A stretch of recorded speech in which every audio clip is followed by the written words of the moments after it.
Hello everyone, it's History Behind the Warrior, and as always, welcome back to yet another video. Today tackling a game that, well, isn't quite yet announced, but a game all the same that does look to be looming on the horizon. The supposed Injustice 3. And there's a reason why I say that's the case. Because as of making this video, Injustice 3 is yet to be officially announced. However, with the seeming demise of Mortal Kombat 1, it's only been kind of natural to assume that they would return back to their alternate release schedule. And whilst another MK is most certainly a possibility, with the poor sales and reception of Chaos Reigns, the natural alternative would be yet another Injustice game. So with that said, what exactly is the problem here? Because there are a lot of external factors here that could affect the next game, if it is indeed yet another Injustice game. So if such a game is indeed on the horizon and to be approached, then how exactly should it be tackled? Well, that is what we will be breaking down and analysing today. Now, this should pretty much go without saying, but I will mention it here. This video will strictly be focused on the story elements of Injustice. So no touching on the gameplay elements, because oh boy does that deserve a video in itself.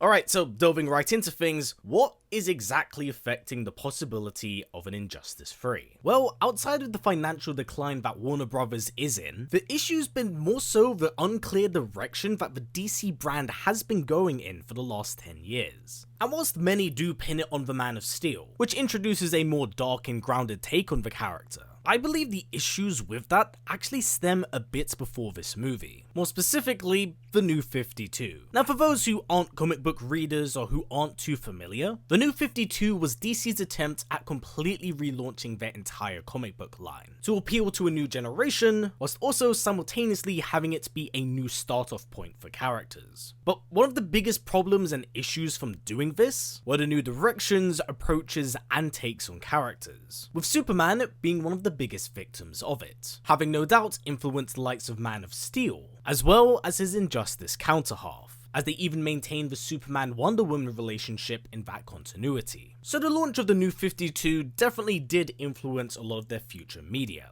and due to the popularization of a darker take on Superman, we have of course been introduced to clones of that archetype through the likes of Homelander and Omni-Man. But how is this relevant or does it affect an Injustice 3? Well, after years of exposure and saturation in this archetype, I think that we finally reached that point of fatigue, which then brings us onto DC's current new and different direction, under that of James Gunn. And with the success of the most recent Superman movie, who is effectively being utilized as their mascot to usher in this new era, I believe that this lighter tone and perspective on the character is one that fundamentally clashes with the foundation of the Injustice Superman, which in my mind possibly affects the development of Injustice 3. Because here's the thing with Injustice. The narrative of that story is spearheaded by Superman and Batman. Both are featured as the poster boys of the series, and it's their main conflict and clash of ideals that does give birth to this universe. So with DC's switch of direction here, and Injustice kind of being the only other series that NetherRealm can go to at this point, it really does put them in a strange and weird predicament. And I know that the easy go-to answer here is, oh, just have Injustice 3 be his redemption story. To which I say, are you fucking insane? He literally murdered Billy Batson by burning a hole through his skull, and it's not even us touching on the other heinous shit from the comics. But my point is that this depiction of the character is clearly beyond that point of return. How does one get redeemed for shish kebabbing Shazam? So with those factors in mind, how exactly could they possibly do an Injustice 3 here? Well, I do think there's a number of different factors, ideas, and directions that can be approached with making an Injustice 3. The first and most easy one to go with is just a straight up fresh reboot, with a complete empty slate that is not tied at all to that of the prior continuity, allowing things to start over and be realigned with their current direction. And because of this, if I'm entirely honest, if they do go in this direction, I don't see really much of a need to use the Injustice name. Because if they're truly looking to reboot their franchise, and take it in a completely new and different direction, then why not just start brand new? Plus, you do get the added benefits with a fresh continuity, but you don't have a lot of those character deaths to deal with, and the Injustice continuity still gets to live on and exist, albeit in its own separate, isolated continuity. So I genuinely do really think that something like this could work and happen, as it does start off with a fresh status quo, and DC as a brand are known to reboot themselves every 10 years or so, as after the New 52 we did have Rebirth, and where we are now. I don't know, I just read absolute Wonder Woman and Batman, leave me alone. But tonally, with the current direction that the DC brand is going in, I do think something like this can happen, and absolutely a possibility to consider on the table here. But now, if we were to get a sequel, how would it go? Well, Injustice 2 does have two different endings, the Phantom Zone conclusion and the Brainiac Superman ending. But in my mind, only one of those is actually canon here, because the Brainiac ending would actually be taken and later used in a spin-off comic book series with the Masters of the Universe. So as far as I'm concerned, that's kind of a written off ending. It's already been touched and cooked. So if we were to follow through on the Phantom Zone ending, what direction could they go in for this? Well, I do have three ideas here that can somewhat work and be intertwined to that of the narrative. Blackest Night, Crisis on Infinite Earths, and, well, a Flashpoint event. All that kind of work in their own way in this continuity, but does come with pros and cons for every choice. So, with that said, let's start off with Blackest Night. Now, let's be for real, this would have kind of been the go-to Crisis event had it taken place about 10 years ago, during the zombie boom in the 2010s, which in my opinion is also why Blackest Night was so successful, as it did come out at the right place at the right time. And along with this, it had quite an interesting approach in its Crisis event, greatly expanding the lore of the Lantern Corps, and also, canonically, creating quite a smart way to interweave a zombie story in the main canon. If there was a way to do it, this was definitely that. Plus, we got to see which of our favourite characters would wind up in different Lantern Corps. But could such a storyline and arc be translated over to the Injustice series? Well, yeah, and I actually think it can be tackled quite well in that regard. Plus, I do think it would be quite refreshing for us to tackle a character that isn't strictly Batman or Superman focused, with Necron being pushed front and center. But one of the reasons why Blackest Night works so well in the Injustice series is due to the sheer vast amount of characters that have been killed off. This narratively, much like Blackest Night itself, is one of the best ways to work around that problem and issue. And whilst yes it does avert death, the resurrected Black Lanterns aren't your standard dumb zombies. They maintain their memories. They know how they died. And with just how many figures have fallen in this universe, it could make for some very interesting confrontations here. And with character shaders having been a thing in Injustice 2, there's actually really smart ways of including them in the narrative, without strictly having them be their own characters here. Something like this could be done very, very well, with maybe this iteration of Superman having escaped the Phantom Zone, looking to take control of the Black Lantern Corps in order to bring back and resurrect Lois. There's a lot of ways to write this and interweave both sides into the narrative.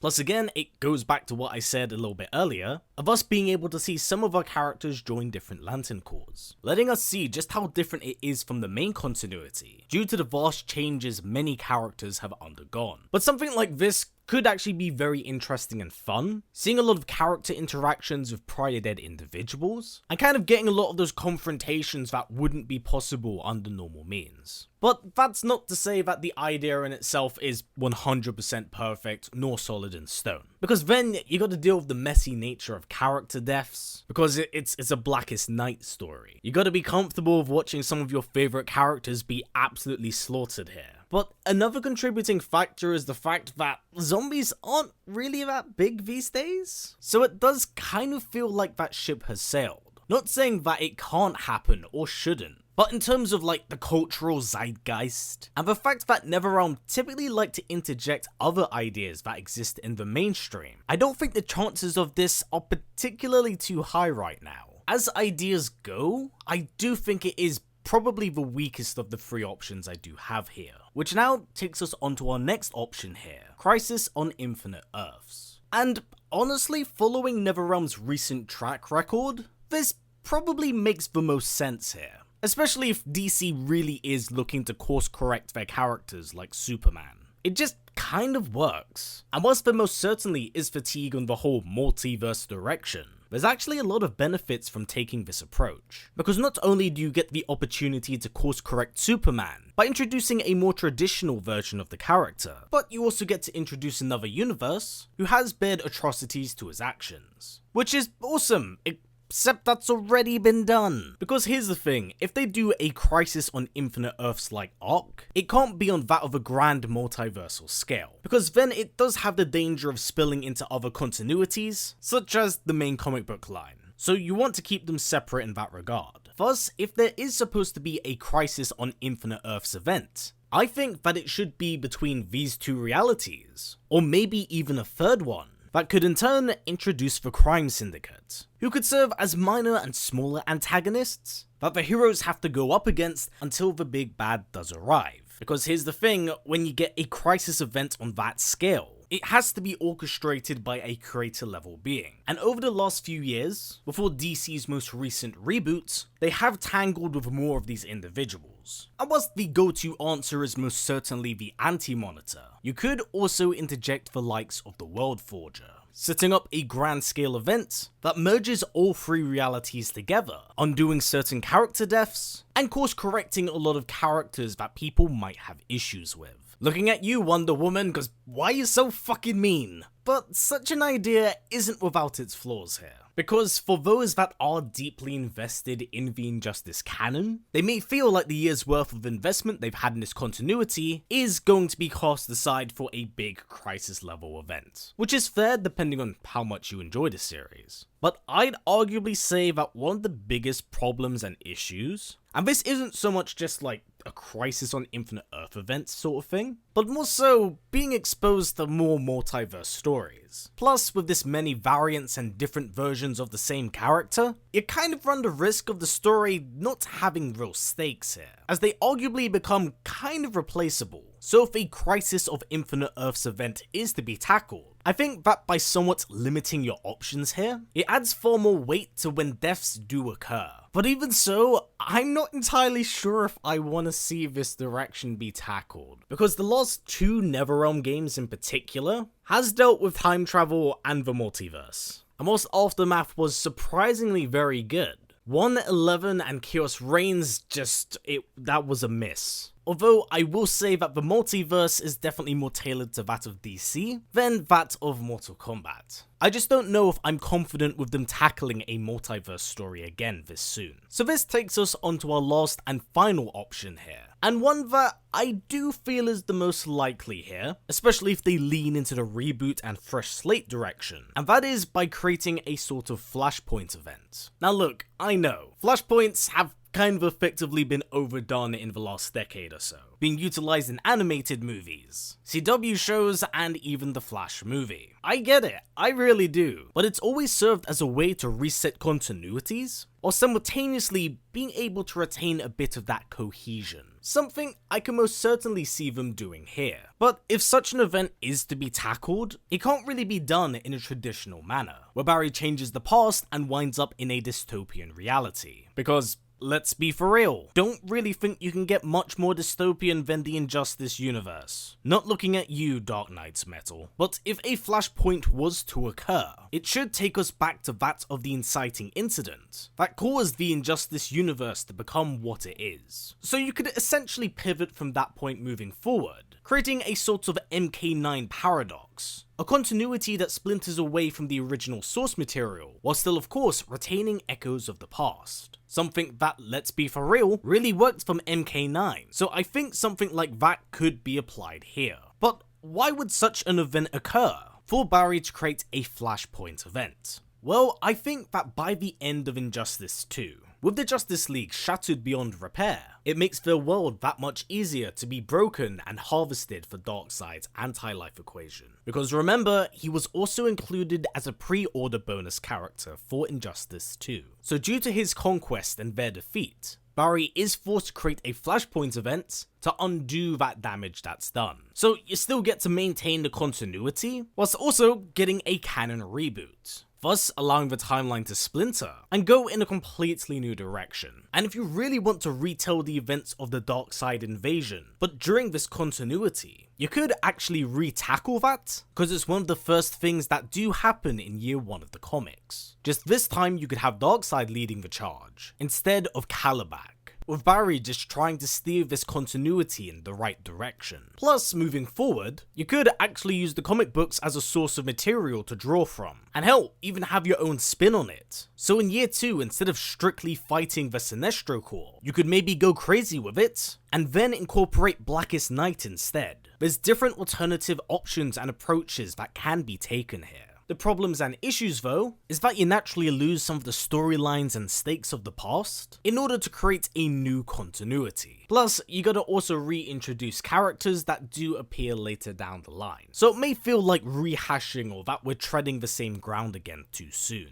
But I really do feel that of all of the options I have laid out here, as well as the direction that the DC brand is currently going in, this is probably the strongest choice here. So with that said and everything covered here, what are your supposed thoughts on an Injustice 3? Would you like it to be a sequel? Would you like it to be a reboot? What do you think of some of the ideas I laid out here? You think any of these paths will be taken? Or do you have some of your own ideas yourself? Please do comment down below, as I'd absolutely love to hear what you have to say, especially if you think they're gonna have a twist on an older tale. So with that said and everything covered here, that has been it for me everyone. Please take care and I'll catch you in the next one.